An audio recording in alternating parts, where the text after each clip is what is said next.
So I've been asked to speak in French, but I'll say a few words in English.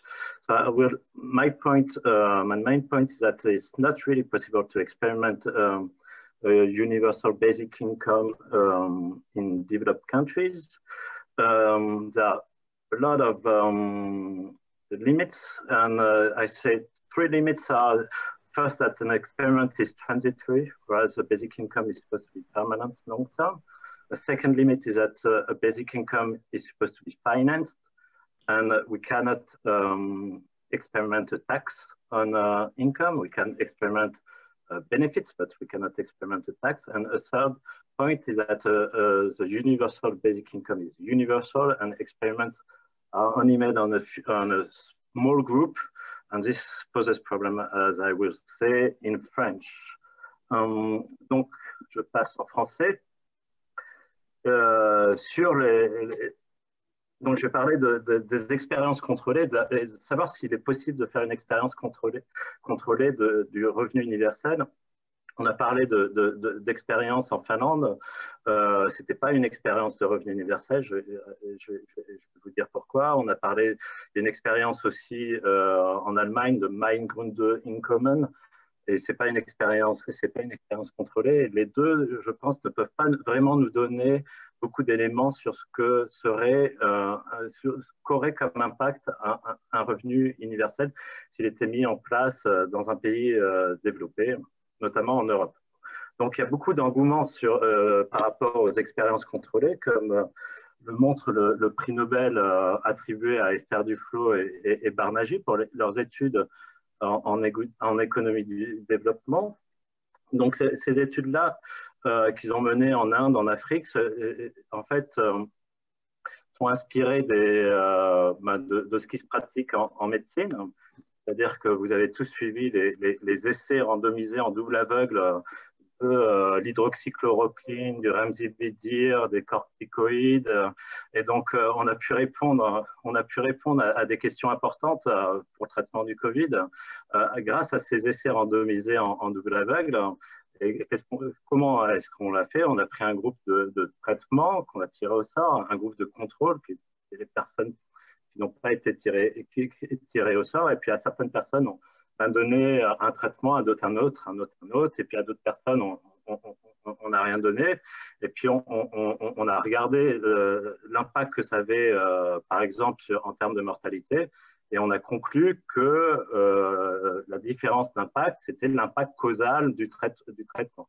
Et donc, avec ces études ont montré que, par exemple, les corticoïdes avaient un impact en termes de diminution de la mortalité, mais pas l'hydroxychloroquine, le remdesivir. Voilà. Et donc, en économie, c'est pareil. Enfin, ça essaye d'être pareil, sauf que c'est pas des essais, souvent, ce ne sont pas des essais randomisés en double aveugle. Déjà parce que c'est pas en double aveugle, parce que lorsque vous versez une prestation, lorsque vous vendez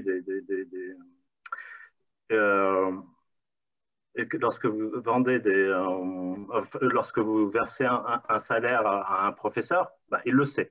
Forcément, il le sait. Si vous versez une prestation à quelqu'un, à la fois les expérimentateurs et les personnes qui les reçoivent savent qu'ils font partie de l'expérience. Donc, c'est plus du double aveugle. Il peut y avoir des effets qui sont liés au fait que ça soit plus du double aveugle, par des effets Hawthorne quand finalement on change son comportement parce qu'on sait qu'on est observé, qu'on fait partie d'une expérience, mais il peut y avoir aussi des effets, non pas seulement sur les personnes, sur les personnes qui reçoivent une prestation, il peut y avoir aussi un effet sur les travailleurs sociaux.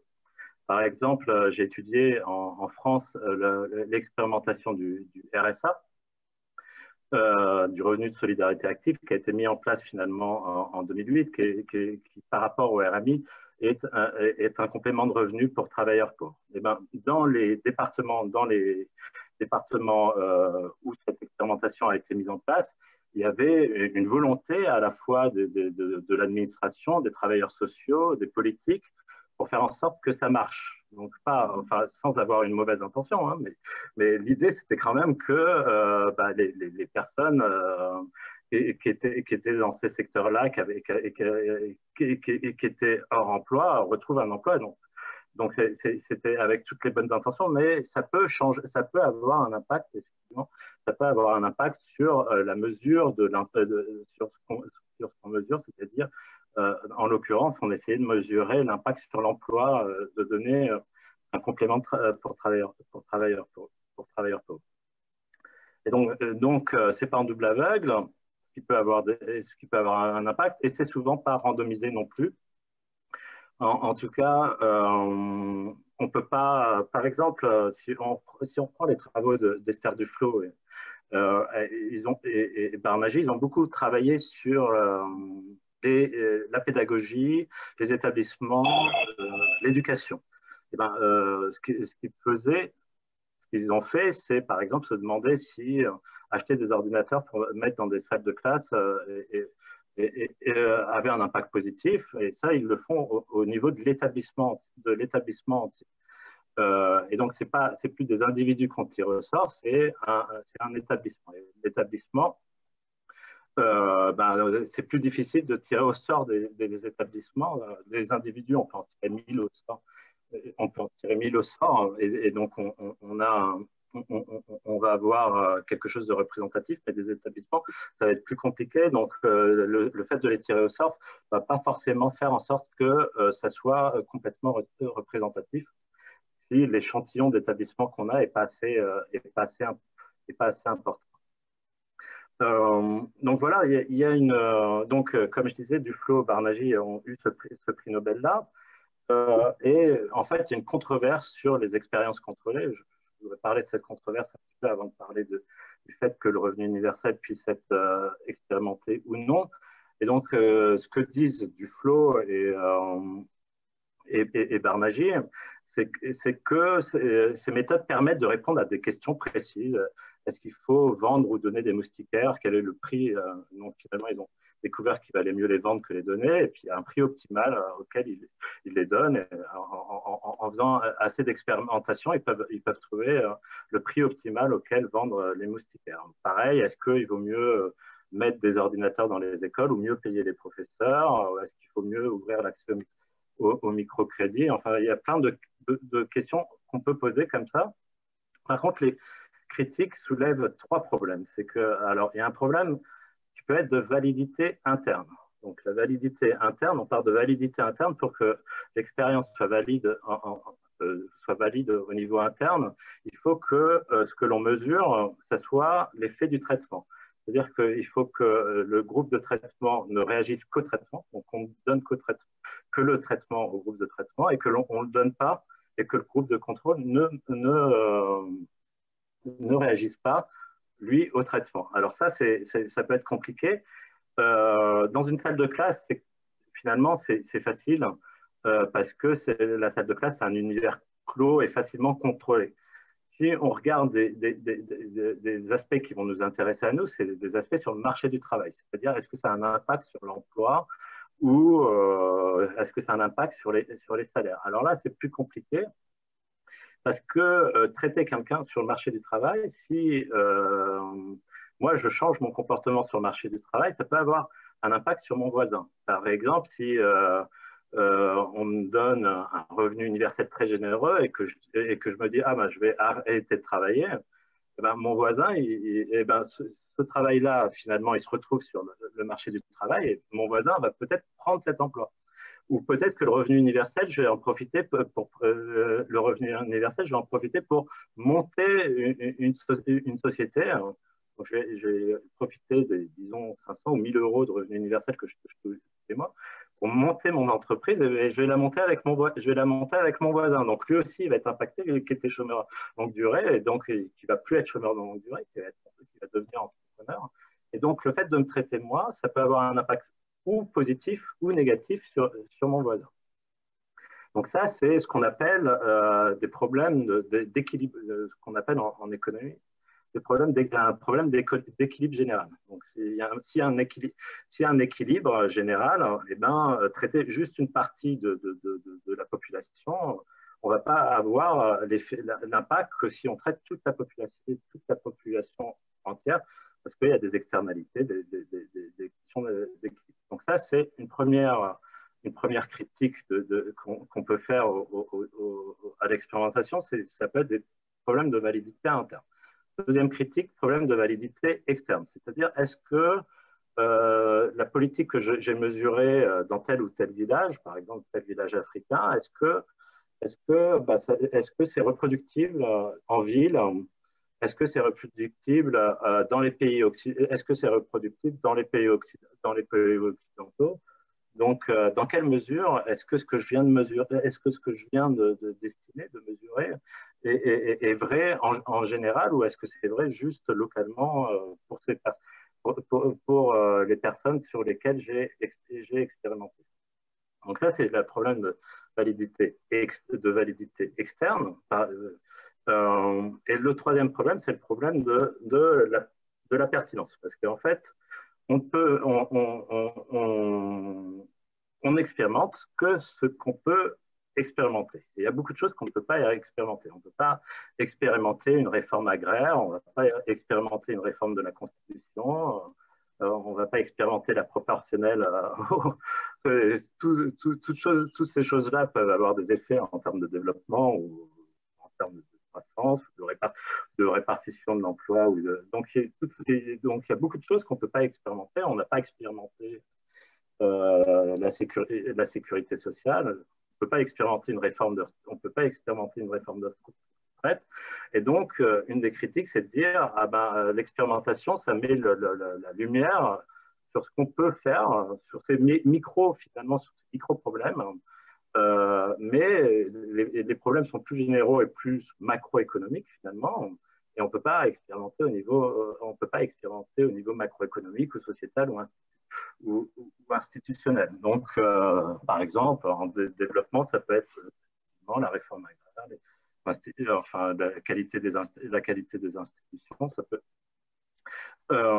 Et là, sur l'expérimentation, moi, je pense que le revenu universel ne peut pas non plus l'expérimenter bien, mais c'est pas grave parce que finalement, on a pas mal de réponses aux questions qu'on pourrait se poser. Donc, pourquoi est-ce que, pour revenir sur le revenu universel, pourquoi est-ce qu'il n'est pas expérimentable d'après moi? Donc, le principe du revenu universel, c'est de verser une somme monétaire qui est relativement élevée et pérenne à tous de façon universelle, ce qui va nécessiter un financement. Et il y avait un accord ce matin pour dire que ce financement se ferait probablement par l'impôt sur le revenu. Alors, pourquoi c'est difficilement expérimentable? Déjà, par construction, l'expérimentation est transitoire. Donc, en Finlande, l'expérimentation, durait 2 ans. Ce qui implique effectivement que, comme c'est transitoire, on va avoir que des effets finalement de court terme et on ne va pas avoir les changements de comportement à long terme. Donc, la personne qui, par exemple, arrête de travailler, cadre parisien et qui, avec un revenu universel généreux, déménagerait dans le Larzac pour élever des chèvres ou alors arrêterait son travail de cadre pour être professeur de Zumba. Beaucoup mieux. Ça, évidemment, on ne va pas le voir parce que si vous savez que vous allez recevoir le revenu universel que pendant 2 ans, vous n'allez pas changer complètement votre mode de vie, en tout cas pas de la même façon que si c'était pérenne. Aussi, il peut y avoir des effets en termes de normes sociales, c'est-à-dire que sur le long terme, les normes peuvent changer. Donc, les normes de travail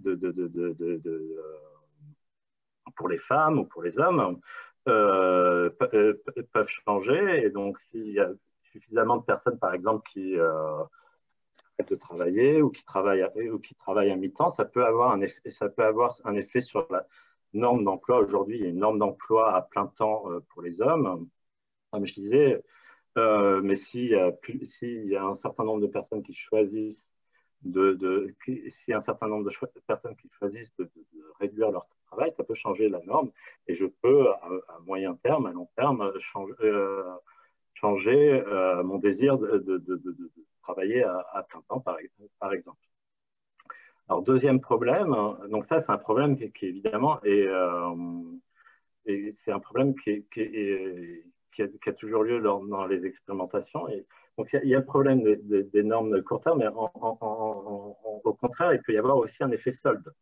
Alors, bon, sur le revenu universel, peut-être pas, mais si on expérimente si on expérimente un complément de revenu pour travailleurs pauvres, par exemple, donc quelque chose qui complémenterait un emploi, et pendant 2 ans, par exemple, il peut y avoir un effet plus important à court terme, parce que je sais que ça va être transitoire, donc je vais me dire, ah ben, je vais profiter de ce complément de revenu qui va durer que pendant 1 an ou 2 ans, pour travailler ces 2 ans, et puis après, je retravaillerai peut-être à mi-temps, ou je réarrêterai de travailler. Donc, il peut y avoir ce qu'on appelle un effet solde. Si un changement de prix transitoire, vous pouvez surréagir. Alors, je donnais tout à l'heure des raisons pour lesquelles on pouvait sous-réagir aux incitations à court terme, mais on peut aussi surréagir aux incitations à court terme. Si les modifications de prix relatives sont transitoires. Deuxièmement, et là c'est plus important, je pense, c'est que un revenu universel devrait être financé. Donc si on verse 500 euros par an, 500 euros par mois à tout le monde, et ben ça coûterait 200 millions. Donc en France, 200, 250, ça dépend exactement ce qu'on enlèverait. Et donc, comme ça doit être financé, donc là, on parle de 10-15 points d'impôt sur le revenu, de CSG. Et donc, mais on ne peut pas expérimenter le côté financement, parce qu'on ne peut pas dire aux personnes riches, ah ben vous avez été tiré au sort, donc vous allez payer un impôt plus élevé pendant 2 ans, vous allez payer 15 points d'impôt vous allez payer 15 points d'impôt de plus ou 20 points d'impôt de plus. On ne peut pas faire, on peut expérimenter que des prestations, on ne peut pas expérimenter un impôt. Sauf que l'impôt, évidemment, c'est de la moitié des transferts qu'implique la mise en place d'un revenu universel. Le revenu universel serait financé, donc si le revenu universel c'est 200 milliards, l'impôt c'est 200 milliards, donc là on ne financerait que, n'expérimenterait finalement que la moitié de la mesure de la vraie mesure. Voilà, donc ça évidemment, ça pose problème, d'autant plus qu'on parlait ce matin de taux marginaux d'imposition. Verser le revenu universel pourrait si on verse 500 euros à tout le monde, ça ne change pas les taux marginaux d'imposition effectifs. Par contre, ce qui va changer les taux marginaux d'imposition effectifs, c'est l'impôt pour financer ce transfert. Et donc, si on veut des impacts sur le marché du travail, des impacts sur l'offre de travail, évidemment, il faut absolument le côté financement, ou en tout cas, il faut le côté augmentation des taux marginaux d'imposition dont on parlait ce matin. Et enfin, évidemment, le revenu universel, l'idée, c'est qu'il soit universel. Donc, l'expérimentation, comme on l'a dit, il y a un groupe de traitement, un groupe de contrôle, donc forcément, ce n'est pas universel. Comme je disais, il y a des externalités, des équilibres, des problèmes d'équilibre sur le marché du travail. Donc, on ne peut pas non plus tirer au sort des gens. Donc, ce qui se fait généralement, c'est de tirer au sort ce qu'on appelle des sites de saturation. C'est-à-dire qu'on dit que dans tel bassin d'emploi, on le met en place, mais pas dans l'autre, et puis on compare un autre et on compare des bassins d'emploi. Le problème, c'est que si on le met en place, par exemple, à Bordeaux, on va devoir comparer Bordeaux et Toulouse, et puis s'il y a la crise du Covid qui existe, qui arrive, et qui touche l'aéronautique, le tourisme et donc l'aéronautique, et ben, il va y avoir un impact asymétrique entre Bordeaux et Toulouse, et puis on ne va plus pouvoir rien dire à cause de cet impact asymétrique. Et pour l'expérience du RSA dont je parlais tout à l'heure, ça s'était fait aussi dans des bassins d'emploi, mais par exemple, il y a un des bassins d'emploi qui avait été utilisé, c'était Marseille. Et le groupe de contrôle qui avait été pris, c'était les Bouches-du-Rhône hors Marseille, le département dans lequel est Marseille. Mais évidemment, le département des Bouches-du-Rhône hors Marseille, c'est très différent de Marseille comme caractéristique en termes d'emploi, de chômage. Donc, c'est très difficile après de comparer Marseille et les Bouches-du-Rhône hors Marseille et de dire, bon, ben voilà, ça, l'impact des différents emplois, ça va être lié à ce qu'on a mis en place. En Finlande, pour revenir sur l'expérience finlandaise, quand même, c'est important, le revenu universel n'a été versé qu'à des chômeurs de longue durée, en fait, qui avaient droit à une allocation, qui avaient droit à l'allocation de base de chômage, et auquel, donc, on n'a que l'impact sur les chômeurs. Donc ça, on n'a pas d'impact potentiellement désincitatif sur les travailleurs. Donc, on n'a que l'impact sur les chômeurs. En plus, dans le cas de l'expérience en Finlande, le revenu universel se substituait aux allocations chômage. Les allocations chômage, c'était 500 euros. Ceux qui recevaient, ceux qui étaient tirés au sort, qui recevaient l'allocation universelle, c'était 500 euros. Donc, ils avaient exactement le même revenu, mais par contre, ceux qui étaient dans le groupe de traitement, si ils trouvaient un emploi, ils avaient les 500 euros de plus parce qu'ils gardaient leur allocation universelle, alors que les chômeurs réguliers ne gardaient pas leur allocation chômage. Donc, en fait, ce qui avait été expérimenté, c'était une énorme prime pour l'emploi. Et la conclusion, c'était de dire que ça a eu des effets finalement positifs, mais faibles sur l'emploi. Donc voilà, là encore, donc là, on voit bien on voit bien en Finlande ben, on mesure pas du tout les effets qu'on voudrait mesurer. Ah oui, aussi, je voudrais revenir sur le côté financement, c'est-à-dire parce que souvent, il y a des expérimentations d'allocation universelle qui sont faites, mais elles ne sont pas financées. Donc du coup, ce qui se passe, c'est qu'on verse de l'argent à des gens. On verse de l'argent à des gens et on se trouve, parce qu'on regarde quand même ce qui se passe, on trouve généralement que ça a des effets positifs sur la santé, sur l'éducation, ça a des effets positifs et que souvent, ça n'a pas vraiment d'effet négatif sur l'emploi. Alors, comme je disais, bon, le côté financement n'y est pas, donc l'effet négatif sur l'emploi, on ne s'y attend pas trop. Et puis, l'effet positif sur la santé, l'éducation, finalement, on s'y attend parce que quand on verse de l'argent, et puis même le bien-être, quand on verse de l'argent aux gens, finalement, on s'attend à ce que leur bien-être augmente. C'est une des raisons pour laquelle on leur verse de l'argent, surtout qu'ils n'ont pas à travailler pour avoir cet argent. Donc, tous ceux, enfin, il y a quand même un certain nombre d'études qui montrent que ça peut avoir des effets, que ça peut avoir des effets positifs, mais évidemment, ça a des effets positifs.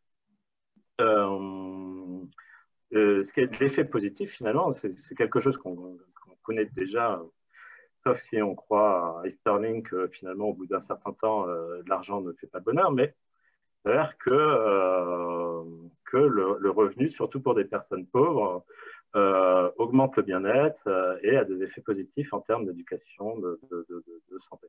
Ça, on voit ça, par exemple, en fait, il y a deux, si on regarde plus les expérimentations, mais les expériences de revenu universel, finalement, il y a deux expériences de revenu universel qui ont lieu dans le monde. C'est l'Alaska Permanent Fund, donc c'est un dividende universel des revenus du pétrole qui sont versés à tous les résidents d'Alaska. Ce n'est pas des gros montants, c'est entre 1 000 et 2 000 euros. Et effectivement, ce qu'on en déduit généralement, c'est que ça a plutôt des effets positifs en termes de santé, d'éducation et pas d'effets négatifs sur l'emploi. Et la deuxième expérience, c'est Indian Band of Cherokee. C'est une tribu indienne qui pareil, utilise les revenus du casino et les redistribue de façon égalitaire entre tous les membres de la tribu. Et ce que les études montrent, c'est que ces gens, donc ces Indiens qui sont à l'origine ces Indiens qui sont à l'origine très pauvres, je vais conclure. Ces Indiens qui sont à l'origine très pauvres ça a eu des effets positifs en termes d'éducation, de santé et pas d'effets négatifs en termes d'emploi. Donc voilà, et ben, je passe la parole. Merci.